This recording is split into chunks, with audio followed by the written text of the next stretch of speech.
El USS Gerald R. Ford tenía un problema que nadie en el mando naval había visto antes. No venía del aire, no venía de las profundidades, venía del fondo del mar.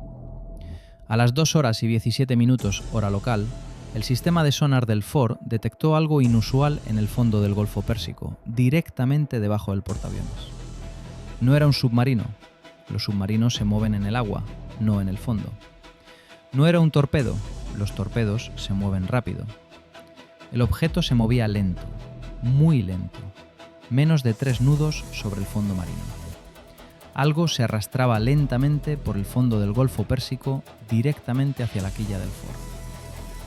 El operador de sonar que lo detectó necesitó 4 minutos para entender exactamente qué estaba viendo. No porque el sistema de sonar fuera impreciso, sino porque lo que veía no correspondía a ninguna de las categorías de clasificación de contactos que había estudiado durante su entrenamiento. Era un vehículo submarino no tripulado, un robot, un dron de fondo marino, e Irán había enviado 4. Para entender por qué 4 robots arrastrándose por el fondo marino constituyeron la amenaza más difícil de detectar de todo el conflicto, hay que entender cómo funciona el sonar de un portaaviones. El sonar del Ford está diseñado para detectar cosas que se mueven en el agua. Submarinos, torpedos, buceadores de combate. Todos se mueven a través del agua y generan señales acústicas que el sonar puede identificar y clasificar. Un vehículo que se mueve sobre el fondo marino no se desplaza a través del agua, sino sobre rocas y arena. Su motor a 3 nudos genera menos ruido que el movimiento natural en los sedimentos del fondo. Su cuerpo está fabricado con materiales que no reflejan las señales de sonar con la misma característica que un objeto metálico convencional. Irán había construido 4 vehículos diseñados específicamente para ser invisibles al sonar convencional de los buques. Los había probado durante 2 años en el fondo del mar frente a Omán, en posiciones donde ningún buque de guerra americano realizaba patrullas de sonar regulares. Habían sido lanzados desde un barco civil en el Golfo Pérsico 3 noches antes, cuando el Ford estaba en otra posición, para poder avanzar lentamente hasta donde la inteligencia iraní estimaba que el Ford estaría en el momento en que llegaran. 3 noches a 3 nudos sobre el fondo marino. 72 horas de avance silencioso por el fondo del Golfo Pérsico.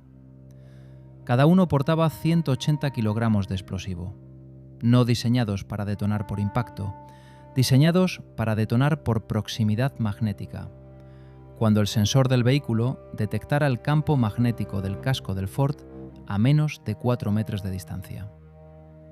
4 vehículos, 4 cargas de 180 kilogramos, detonando directamente bajo la quilla del Ford en un radio de 20 metros simultáneamente.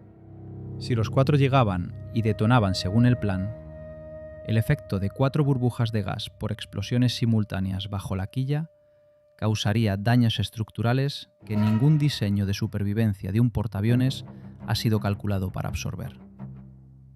No era un ataque diseñado para hundir el Ford.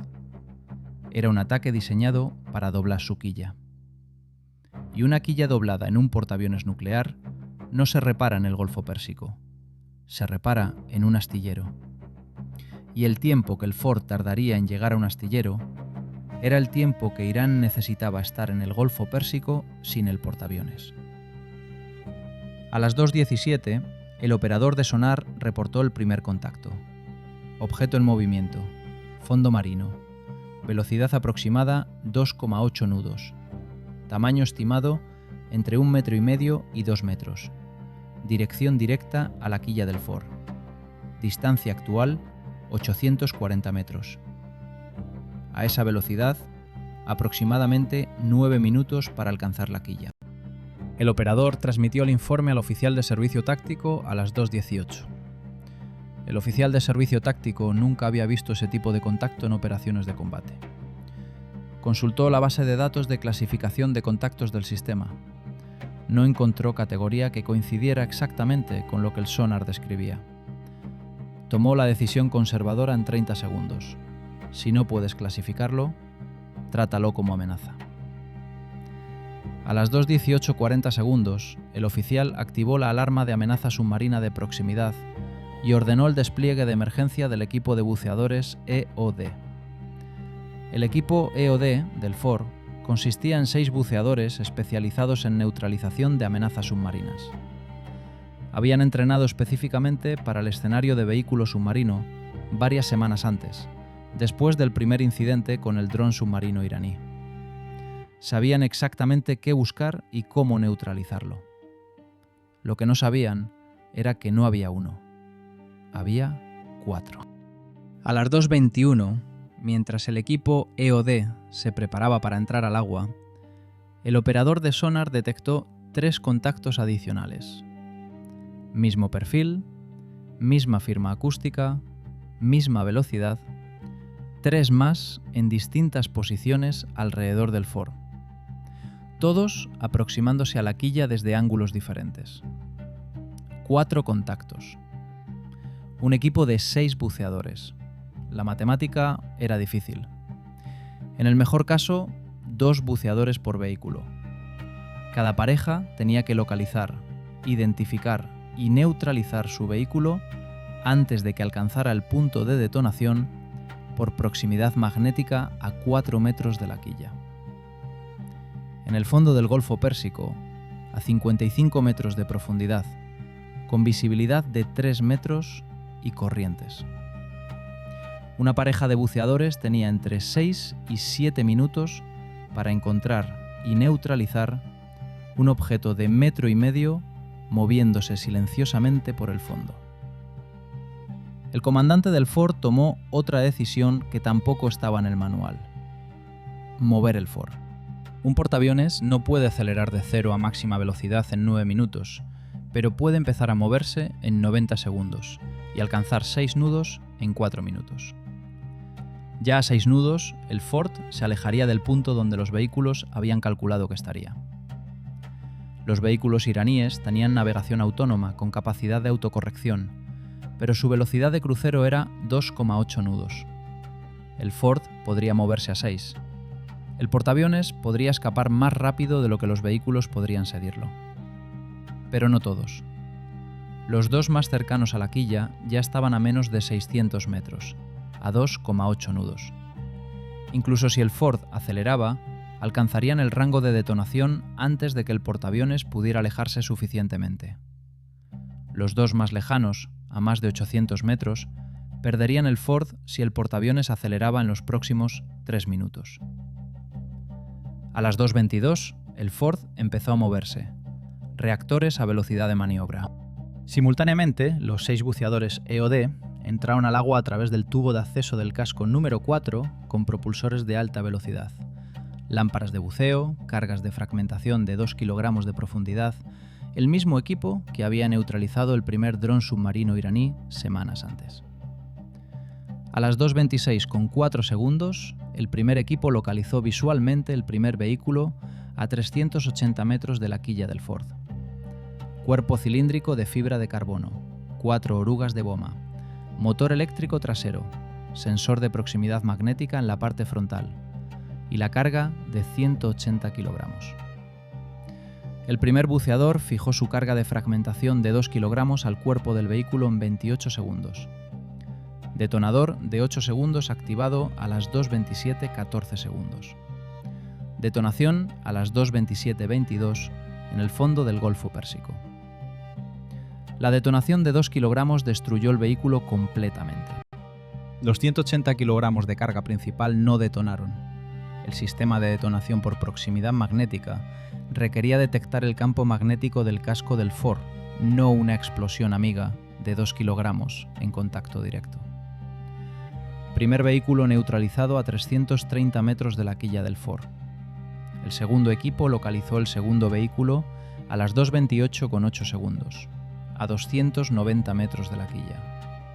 Más cerca que el primero, había corregido ligeramente su trayectoria para compensar el movimiento del FOR. El segundo buceador fijó la carga en 31 segundos. Detonador activado a las 2:28:44. Detonación a las 2:28:52. Segundo vehículo neutralizado a 260 metros de la quilla. Los otros dos vehículos perdieron el rastro del Ford en el momento en que el portaaviones aceleró y cambió de rumbo. Sus sistemas de navegación autónoma intentaron localizar la posición del Ford basándose en el campo magnético que aún podían detectar, pero la combinación de mayor distancia y la firma magnética difusa generada por el cambio de velocidad del Ford degradó la función de localización. Ambos vehículos comenzaron a circular en patrón de búsqueda alrededor de las 2:31. El P-8 a Poseidón, en órbita sobre el área, había empezado a explorar el fondo con su sonar de baja frecuencia desde el momento de la alarma. Encontró los dos vehículos restantes a las 2:33, con sus posiciones actualizadas.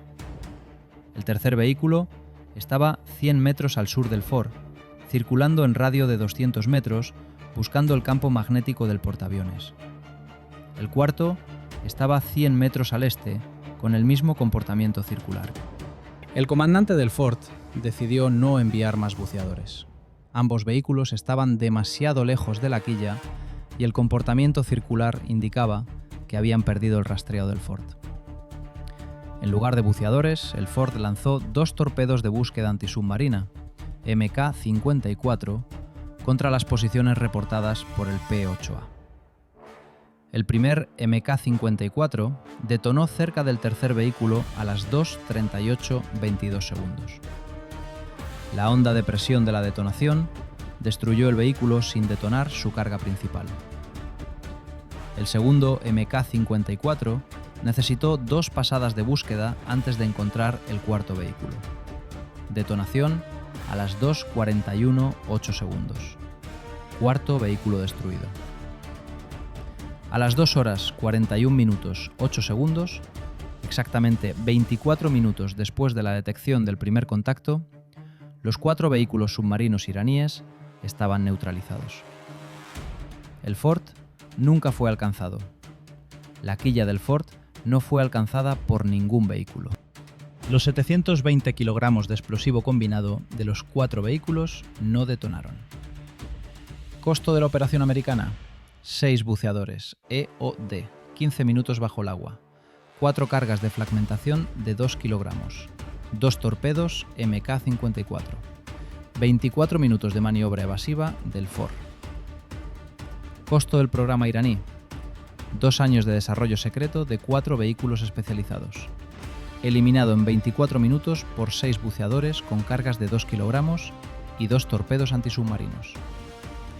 La relación de costos entre el programa iraní y la respuesta americana fue de aproximadamente 800-1 a favor de Irán en términos de inversión frente al tiempo de perturbación creado. Era el ataque más eficiente en términos de recursos que Irán había ejecutado en todo el conflicto. Y fracasó porque el operador de sonar reconoció algo que no figuraba en ningún manual y decidió tratarlo como amenaza cuando podría haberlo ignorado. Y porque el equipo EOD había entrenado específicamente para este tipo de vehículo en las semanas anteriores.